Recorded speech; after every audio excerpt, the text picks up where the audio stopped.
6:35 the time now. The legal battle playing out in the U.S. Supreme Court over Louisiana's second majority black congressional district could weaken or strengthen part of the Voting Rights Act, depending on what happens here. It is unclear, though, just how much this could affect next year's congressional elections.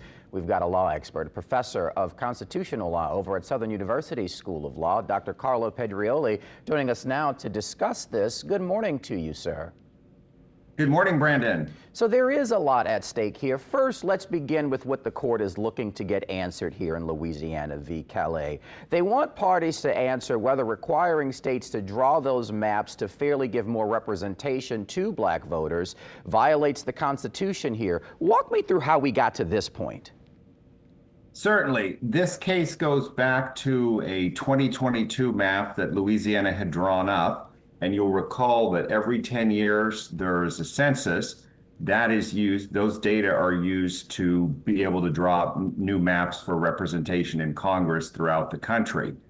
So Louisiana drew up a map. There was a legal challenge to that said there was not sufficient representation for African-American voters because there was only one congressional district in which African-American voters were in effectively in a majority.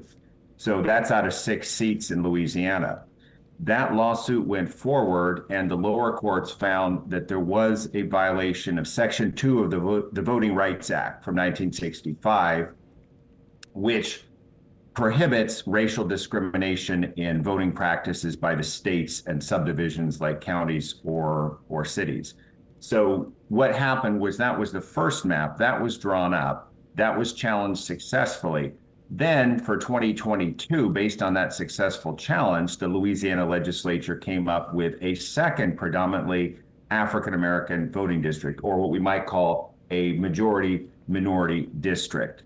That map was allowed to be used for the 2024 election. However, a group of individuals involved in this particular case came to the forefront, and those folks were describing themselves as non-African American voters.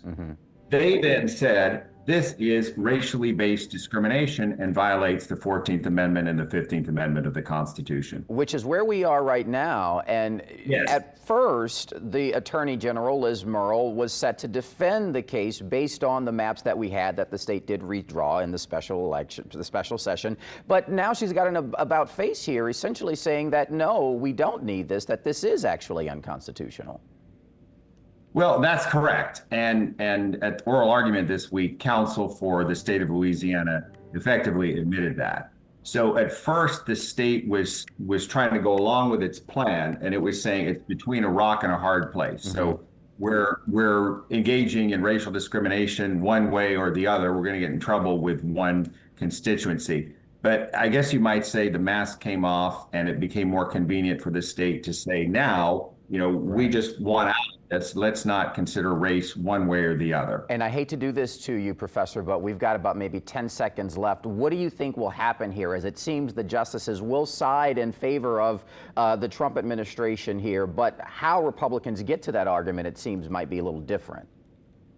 Yes, it might well be different. However, we don't know. 2 years ago, in a similar case out of Alabama, in a 5-4 decision, the Supreme Court said that there was a problem with Alabama's redistricting. And the facts here are very similar. So look to Chief Justice John Roberts and to Justice Brett Kavanaugh, who may be the deciding votes in this case. All right. Well, Professor Dr. Carlo Pedrioli from the Southern University School of Law, we do thank you so much for your time this morning and walking us through this, because it is complicated and there were some changes in the state's perspective here and how it was being argued. So we do thank you for walking us through that distinction.